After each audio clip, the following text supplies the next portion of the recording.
This is the Weekend Buffdate with Buff and Boris. Welcome to Weekend Buffdate. I'm Boris. Buff is busy explaining the difference between gigolos and prostitutes to an Arby's drive-thru box.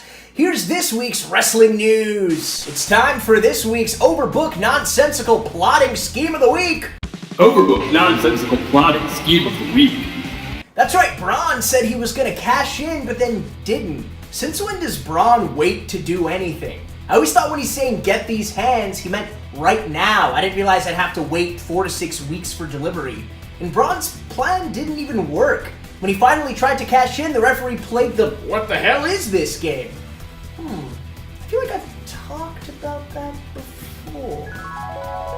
This Sunday marked the third time in WWE history where a superstar cashed in the briefcase the same night they won it, and the 20th time where a referee acted like he had no idea what to do with the briefcase. Is this a gift?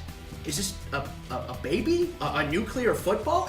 Is there real money in here? Well, after 15 hours of wrestling excitement, SummerSlam weekend has finally come to a close, and I'm seeing my family again.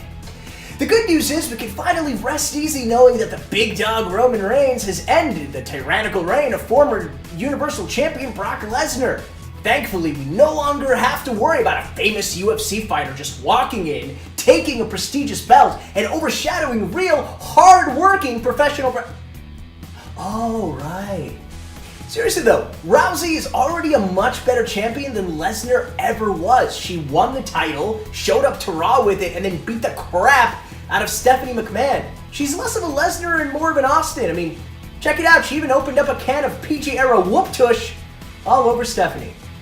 Now that Roman Reigns is champion, he has to deal with the ever-looming threat that could dismantle his precious reign. And to counter this, the Shield has reformed to protect the big dog from his one greatest foe, a booing audience. And of course, the Shield didn't wait to make an impact as Raw ended with the Hounds of Justice attacking and triple powerbombing Braun. Oh man, I am so in for a full-on war between these guys and all the potential chaos and carnage. Just don't even give Braun partners. Just give Braun like a quiver full of cruiserweights and let him throw Brian Kendrick and Akira Tozawa at the Shield helicopter until Seth shows up in full Braun-busting armor. Let's just get crazy. Well, Kurt Angle was replaced as Raw GM by Baron Corbin, who will eventually be replaced by The Big Show, who will have to remain in the job forever because the WWE literally doesn't have a taller, balder white dude. Ah, gross. Come on, don't do that. That's so unsanitary, because you know exactly where Randy's hand has been. The Velveteen Dream caught the attention of the wrestling community once again when he wore airbrushed tights with "Call Me Up, Vince" written on the ass. Also, tune into this week's main event to see No Way Jose's new trunks, which say, "Take me back, Hunter."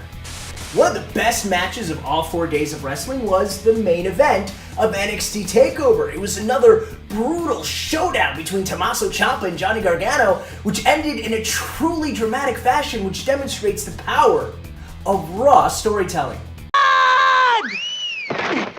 Well, as you heard here first just a couple of weeks ago, Matt Riddle made his big NXT debut in the hottest free agent chair front row at NXT TakeOver. And according to Riddle's wife, he was about to sign with New Japan when NXT called, so he went with them instead, which actually makes a lot of sense because if Matt Riddle lived in Japan, he would have to spend a fortune shipping packages from Colorado and California and Washington, and Maine, and Massachusetts, and Nevada, and Oregon, and Vermont, and his cousin Sleazy Pete.